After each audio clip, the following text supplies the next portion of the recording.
आप सभी को एक बार फिर मेरा नमस्कार और स्वागत करता हूँ अपने इस नए चैनल माइस्टिक एस्ट्रोनॉम वास्तु में। अब तक हमने हाउसेस के क्लासिफिकेशन के बारे में, ईच हाउसेस के बारे में जानने की कोशिश की। कौन सा हाउस किस चीज़ से रिलेटेड होता है, क्या बॉडी पार्ट्स होते हैं, क्या कैरेक्टरिस्टिक्स होती हैं, क्या रिलेशनशिप होता है हाउसेस के साथ।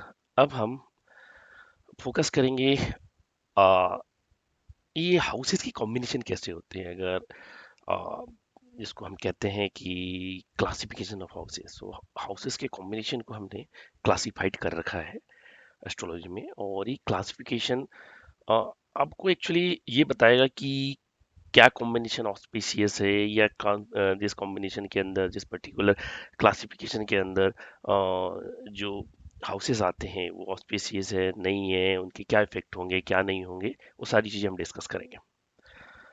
तो चलो स्टार्ट करते हैं। पहला होता है केंद्र हाउसेस। केंद्र हाउसेस इन जनरल ऑस्पिशियस माना जाता है बिकॉज केंद्र हाउसेस जो कॉम्बिनेशन होता है 1 4 7 10 का होता है। Again repeating 1 4 7। तो ये केंद्र सेंटर्स में आते हैं, इसलिए इसको केंद्र हाउसेस कहते हैं। जैसे कि मैंने कहा ये ऑस्पिशियस होता है। तो आपको याद होगा कि मैंने फोर्थ हाउस मदर का बोला था। तो इसमें पहले खुद हो गया, तो होम हो गया, फिर मदर आ गया, मैरिज आ गया क्योंकि सेवंथ हाउस इंक्लूडेड है, profession because of tenth houses, and because tenth of houses it's also indicate the status.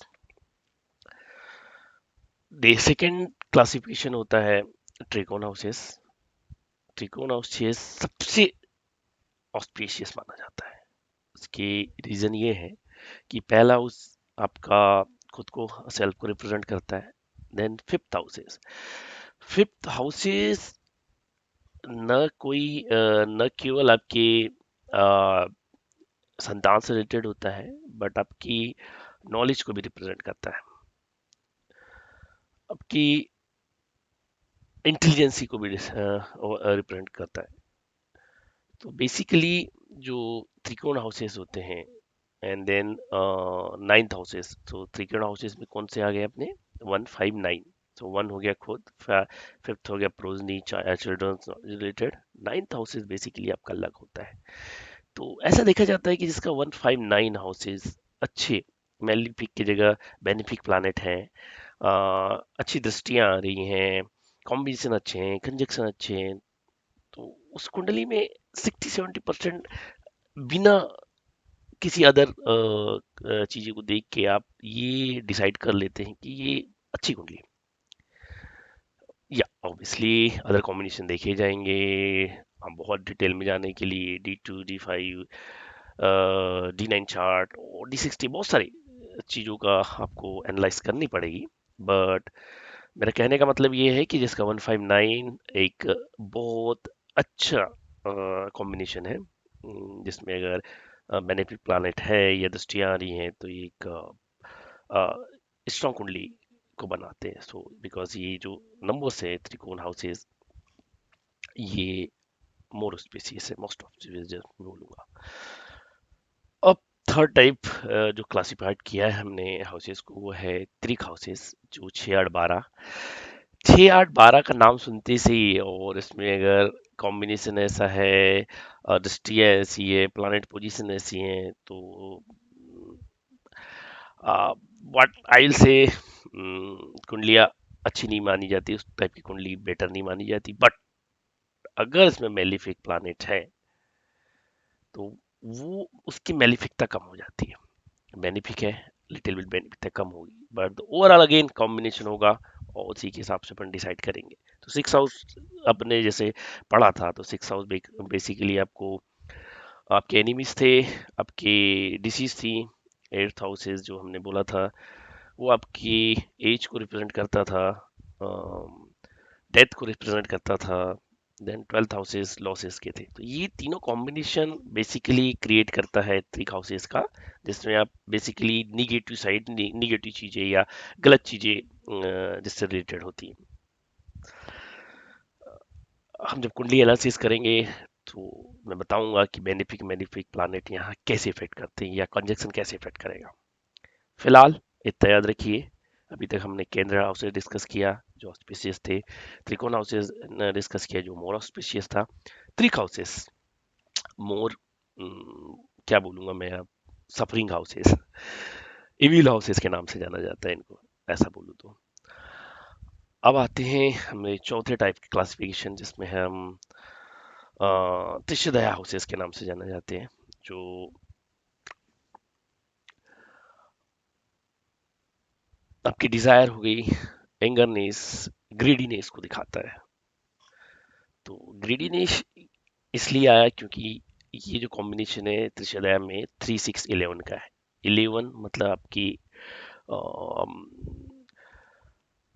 Profitability का है, तो कहीं ना कहीं ग्रीडीनेस आने लगती है। अगर वैसी प्लानिट पोजीशन है, वैसी राशि पे बैठे हैं सारे कॉम्बिनेशन के हिसाब से। 6 ऑब्वियसली अगेन डिसीज का हाउसेस है। एक हाउस ये 3 हाउसेस में भी आता है, तो आप नोज आपको समझ में आ गया होगा कि ये कॉम्बिनेशन कैसा हो सकता है। थर्ड या ऑब्वियसली आपके यंगर सिबलिंग्स का आता है, आपकी डिजायर्स का से रिलेटेड पार्ट होता है। यहाँ मैं डिजायर स्पेसिफिक तो उसको नहीं कहूंगा, बिकॉज अदर कॉम्बिनेशन देखना बहुत जरूरी होगा। ठीक है, अगला आता है क्लासिफिकेशन में त्रिशदया के बाद पैम्पर हाउसेस। सो पैम्पर हाउसेस आपकी फाइनेंशियल स्टेबिलिटी को बताएगा कि आप फाइनेंशियली कितने स्ट्रॉन्ग है। और ये पैम्पर हाउसेस के क्लासिफिकेशन में कॉम्बिनेशन होगा 2 5 8 11। अगेन 11 बिकॉज ऑफ आपके प्रॉफिट को दिखाएगा। 8th हाउस बिकॉज ऑफ आपकी एज को, एंड देन अदर पैरामीटर्स आप देखेंगे उसमें। देन द फिफ्थ हाउस आपसे प्रोजनी से रिलेटेड होता है, और सेकंड आपकी ऑब्वियसली मनी। तो फाइनेंशियल स्टेबिलिटी को आज कॉम्बिनेशन डिसाइड करेगा, ये all combination based on positions and then all आपकी क्या कहना चाहिए फाइनेंशियल स्टेबिलिटी को शो करेगा। उसके बाद आते हैं अपन पैम्पर के बाद उपचय हाउसेस। उपचय हाउसेस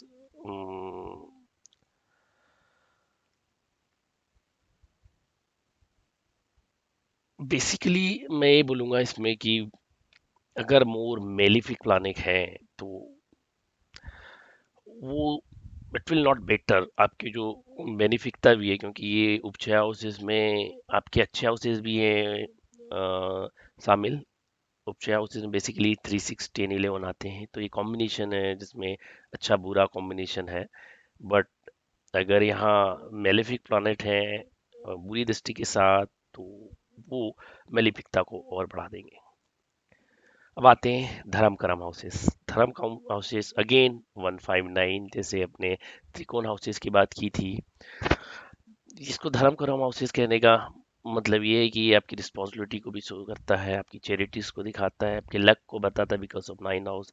बिकॉज ऑफ 5 आप आपकी उन चीजों को भी दिखाएगा, और आपको खुद को रिप्रेजेंट करता है बिकॉज ऑफ फर्स्ट हाउस। सो धर्म करम हाउसेस 1 5 9 अगेन ऑस्पिशियस की ही गिनती में आएंगे, मोस्ट ऑस्पिशियस की गिनती में आएंगे। नाउ अपन मूव करते हैं अर्थ हाउसेस।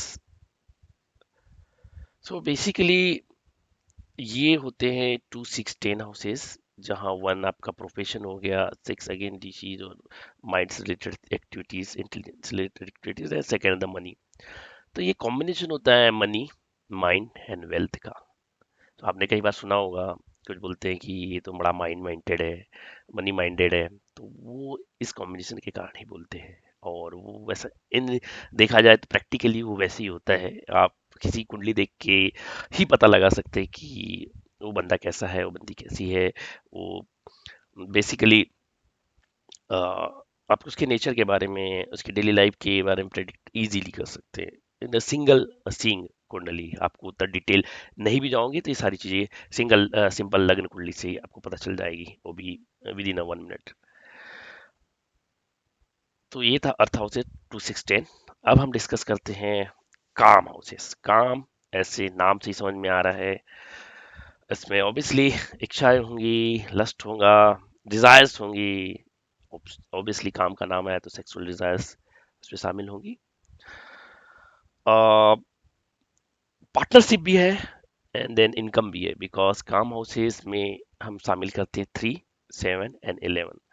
थर्ड हो गया डेफिनेटली अपनी अ, अपने सिबलिंग और सारी चीजें with desires. Then seventh houses आपकी पार्टनर्स का हाउस है, आपके स्पाउस का हाउसेस है। तो like sexual desires and any partners इस, यहाँ ये नहीं है पार्टनर्स का मतलब कि केवल मैरिड या 80% चीजें हम मैरिज रिलेटेड ही देखते हैं सेवंथ हाउस में, बट अदर थिंग्स होती है पार्टनरशिप, लाइफ जो कॉम्बिनेशन होंगे उससे हाउस से मिलते जुलते भी रहेंगे।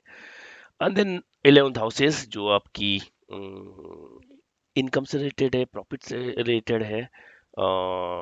सो ये एक्चुअली बेसिकली आपके डिजायर्स, इच्छाओं को भी इंगित करता है।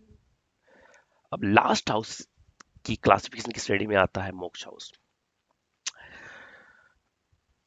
और ये बेसिकली डिसाइड करता है कि पर्टिकुलर नेटिव पर्सन, जातक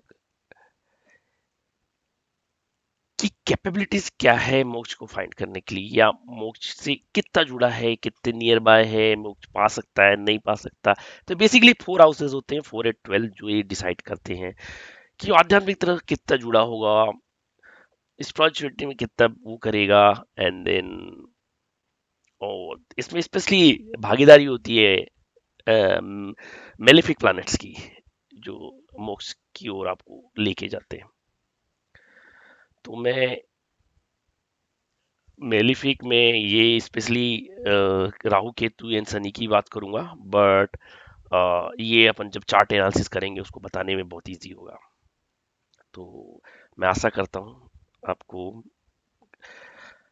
हाउसेस के कॉम्बिनेशन, जिसको हम क्लासिफिकेशंस कहते हैं, ये आपको पसंद आया होगा, और ये बेसिकली आपको आइडेंटिफाई करने में एक नेटिव के बारे में एक हाई लेवल का व्यू लेने में आपको हेल्प करेंगे।